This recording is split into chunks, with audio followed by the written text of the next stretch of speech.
avec Flavien Prat pour Victoire. Flavien qui est actuellement aux États-Unis pour sa carrière de jockey. Bonjour Flavien. Bonjour. Laurent. Merci d'être avec nous alors pour ce numéro spécial, hein. C'est vrai qu'on est dans la semaine du prix d'Amérique et on voulait vous avoir parce que vous avez réalisé une super année et puis vous avez un pied dans le trot, un pied dans le galop de par vos origines familiales. Mais tout de suite, je vais vous poser la première question habituelle dans l'émission. Bien sûr, racontez-nous votre première victoire. Première victoire, c'était à Fontainebleau avec une jument qui s'appelait Austria et c'était pour Tony Clout. Alors, c'était le jour où vous avez gagné cette course, vous vous attendiez potentiellement à la victoire. Cette victoire, elle est venue vite ou vous avez mis du temps à l'obtenir? Euh, je crois non, elle est venue quand même assez vite. Je crois que c'était après, ça devait être j'avais pas 20, il me semble que j'avais pas encore 20 montes. Donc non, D'accord. c'est venu assez vite, c'est venu assez vite. Ouais. Après c'était bah c'est un soulagement hein, quand on passe le poteau en tête pour la première fois. C'est vrai que ouais, c'est quelque chose qu'on on se rappelle, on n'oublie pas, quoi. Et puis, ouais, c'est sûr que ouais, c'est un soulagement. Ouais. Vous aviez gagné facilement ou ça avait été serré, il y avait eu lutte? Vous avez des souvenirs précis de ça? Non, je crois que j'avais gagné d'une encolure, quelque Ah chose oui, comme ça. Ouais, non, c'était assez serré. Ouais, ouais, c'était une journée d'apprenti à Fontainebleau. Ouais. Donc c'était bien. Fontainebleau, moi, je suis né à Melun, c'est à une demi-heure de Fontainebleau, donc c'était assez marrant. ah, c'est amusant, ouais, le lien était, Mhm. était proche. Et Tony Clout, alors il a été important pour vous. Comment il a réagi? Vous vous souvenez de ça aussi, de cette émotion particulière peut-être pour lui? Non, je me souviens pas très bien, mais bah c'est vrai que il m'a toujours supporté quand j'étais apprenti, il m'a toujours aidé et puis ouais non, il m'a appris pas mal de choses, donc ouais non, c'était quelqu'un qui a qui a compté dans le début de ma carrière. Ouais. Alors on va passer maintenant à la plus belle de vos victoires à ce jour. Est-ce qu'elle est française ou est-ce qu'elle est américaine ou ailleurs? Non, je dirais qu'elle est américaine. Je pense que sûrement la Breeders' Cup classique avec Flightline. J'ai gagné le Kentucky Derby, mais c'était par disqualification, donc il y avait un petit peu de... C'est différent. euh, ouais, voilà, c'est différent. Évidemment, c'est pas facile d'avoir les mêmes sentiments quoi, quand on gagne par disqualification. Donc je pense que la Breeders' Cup classique avec Flightline, c'était quelque chose qui était attendu par le public, et donc ouais, c'est pareil, un grand soulagement et puis un énorme plaisir. Alors c'est vrai que vous étiez le grand favori ce jour-là. Il y avait une pression particulière forcément. Ah bah oui, il y avait de la pression parce que comme je l'ai dit, euh, le grand public s'attendait à ce qu'il gagne et donc Alors, ça met de la pression quoi. Il faut y arriver.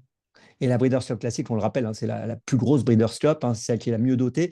Et le cheval, ce cheval-là, c'était une machine. C'était un cheval vraiment impressionnant. Oui, bah dès qu'il a débuté, il était attendu. Il y a toujours eu beaucoup d'espoir sur lui et d'engouement, et donc puis bah après sur la piste, il a montré que c'était un champion quoi. Donc ouais non, évidemment, il y avait beaucoup d'engouement autour de lui. Ouais. Petite parenthèse rapide, vous avez combien de victoires actuellement aux États-Unis depuis que vous êtes installé là-bas? Je crois que j'en ai 1800, quelque chose comme ça. Un Et peu en plus de 1800, il me semble. France, il y en avait combien quand vous êtes parti? En France, je crois que c'est 250, quelque chose comme ça. Ouais. Ouais, donc vous avez passé le cap des 2000 en cumulant les deux. En cumulant les deux, oui, il me semble que j'ai passé le cap des 2000. Ouais. Mhm. Allez, on poursuit. Je vous demande la victoire dont vous rêvez. La victoire dont je rêve, bah, le Kentucky Derby, même si, comme je l'ai dit avant, j'ai déjà gagné, mais je pense que de toute façon, les jockeys américains, enfin, c'est le rêve. Hein, même si on l'a gagné une fois, deux fois, on veut la regagner. Et puis bah après, bah, il y a des courses comme la Saudi Cup ou la Dubai World Cup, c'est des courses qui sont vraiment mondiales, quoi. Donc ça serait bien ça serait quelque chose ouais, qui me ferait plaisir. Et est-ce qu'on pourrait vous voir un jour en France pour monter l'Arc de Triomphe? Enfin, c'est pas, j'ai rien contre ça. Après, il faut trouver le bon cheval, le cheval qui va s'adapter. Mais ouais, ouais, pourquoi pas. Pensez qu'un cheval américain, il y en a eu par le passé, mais c'est rare, pourrait venir tenter l'aventure? Bah, il y en a eu par le passé, après c'est assez rare, et puis bah, je pense que dans le programme, ça rentre peut-être pas trop dans le programme, mais c'est déjà arrivé, donc pourquoi pas. Ouais. Bon, ah, ce serait génial en tout cas, à suivre. Mhm. Quel cheval vous a le plus marqué et pourquoi? Euh, Bah, le cheval qui m'a le plus marqué, bah, étant donné que là, ça va être la semaine du Prix d'Amérique, je dirais Varenne. Ah, c'est un Bah, trotteur alors. bah, disons que c'est vrai que quand j'étais petit, bah, c'était à l'époque où j'ai commencé vraiment à suivre les courses et à avoir des souvenirs quoi, des courses. Et c'est vrai que Varenne, ouais, c'était quand même quelque chose. Quoi. Donc, ouais, puis en plus, il venait à Grosbois l'hiver. Je me rappelle, on le suivait. Donc, c'était quelque chose. C'est un C'est très vrai beau qu'il m'a. cheval noir, hein. Mhm, mhm, ouais. C'était 2001-2002, vous aviez quel âge? Bah, je sais pas, je vais avoir 10 ans, 11 ans, quelque chose comme Ah ça. ouais. Ouais. Ce Mhm. sont vraiment vos premiers souvenirs hippiques. Bah, c'est les premiers souvenirs, ouais, par exemple, de Prix d'Amérique dont je me rappelle, quoi. Ouais, c'est là où, ouais, où vraiment j'ai pu commencer à suivre les courses et me rappeler des partants et des trucs comme ça. Mhm. Et vous auriez pu faire carrière au trot parce que vous avez choisi le galop. Pourquoi vous avez fait ce choix finalement? Mais bah, je suis petit, j'étais léger, et puis le galop, c'est toujours été quelque chose qui m'intéressait. Euh, J'avais envie de faire quelque chose de différent.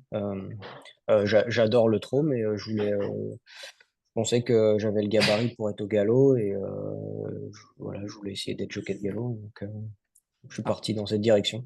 alors, je rappelle que votre père est entraîneur au trot, votre frère est également professionnel du Mhm. trot.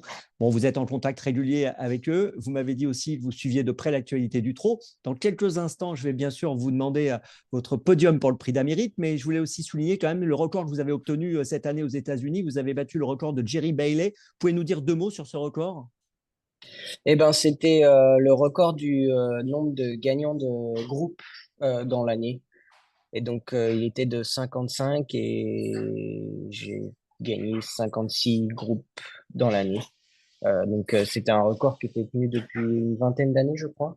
Et donc, bah, ouais, c'est quelque chose d'assez marquant, surtout que il y a moins de groupes qu'à l'époque. Après, bon, lui, il a toujours le record des gagnants de groupe 1. Mais ouais, c'est vrai que c'est un record ça faisait un moment qu'il il avait pas été pris. Et puis, bah, c'est quand même ouais, 56 groupes dans une année, c'est assez important. Ouais. Sacrée performance, je lève le pouce, hein. Bravo encore. Merci. Flavien, donc c'est le moment bah, voilà, du podium du prix d'Amérique 2025. Je sais que vous avez suivi de près les qualifs. Vous voyez quoi comme podium? Je pense que Idaho Tia, l'autre jour, il a quand même remontré son vrai visage. Et puis après, il y a San Moteur, qui a plus ou moins fait sa préparation chez lui. Et puis ensuite, je dirais peut-être Go On Boy. Donc un match France-Suède potentiellement. Bah oui, après, le San Moteur, je le connais pas énormément, mais c'est vrai que bah, il est venu pour la première qualif, il s'est qualifié, puis après, ils ont fait leur préparation, je pense, comme ils avaient envie de leur côté. Donc, je pense ouais, je pense qu'il a une bonne chance. Hein. Très bien. Je rappelle que la course, c'est donc dimanche, hein, dimanche 26 janvier. On va suivre ça de près. Merci Flavien. Et puis on vous souhaite une très très belle saison 2025. À bientôt. Bah, merci beaucoup. Au revoir.